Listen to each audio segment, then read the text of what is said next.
এখানে দেখুন কিভাবে চন্দ্রমল্লিকার চারা তৈরি করা হয়। এখানে আমি এক জায়গা থেকে এই ছোট ছোট কাটিংগুলো নিয়ে এসেছিলাম, দিয়ে আমি ঘরে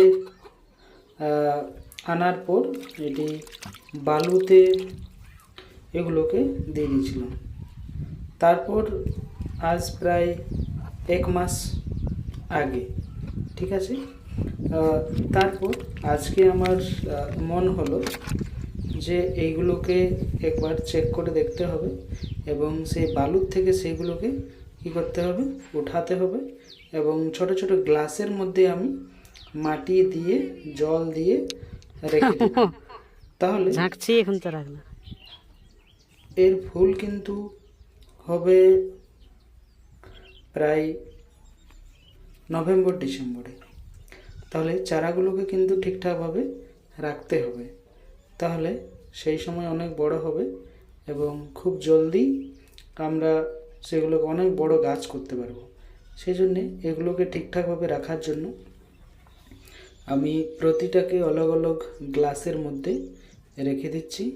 তাহলে কি হবে, এটা বাঁচে থাকবে খুব ভালোভাবে। কেননা এখন ফেব্রুয়ারি মাস, অনেক রোদ আসছে, মার্চ এপ্রিল আছে, সেখানে অনেক রোদ হবে, তখন কিন্তু এদের খুব সমস্যা হবে। সেই জন্য এখনই আমি এগুলোকে বালি থেকে তুলে জল দিয়ে মাটি দিয়ে রেখে দিচ্ছি। আর কম কম করে খাবারও এদেরকে আমি একবার নতুন শিকড়টা একবার ঠিকঠাকভাবে চলার পর আমি এদেরকে খাবার কিন্তু দিয়ে দেবো। খাবার না দিলে কিন্তু এরা বড় হবে না।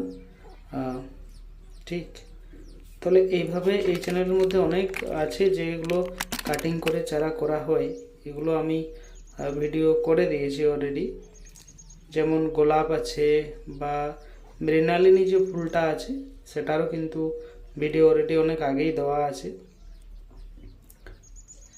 এগুলোকেও দেখুন কীভাবে, যেখানে নতুন জিনিস দেখতে পাওয়া যায় সেখান থেকে আমি নিয়ে চলে আসি, আসে ঘরে আনার পর কিন্তু এগুলো করি।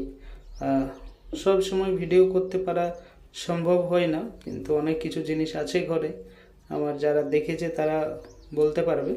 তো এভাবে আমি সেই চারাগুলোকে তৈরি করি। থ্যাংক ইউ সবাইকে, চ্যানেলটা সাবস্ক্রাইব করে রাখবেন এইসব কিছু জানকারি নেওয়ার জন্য। ধন্যবাদ সবাইকে।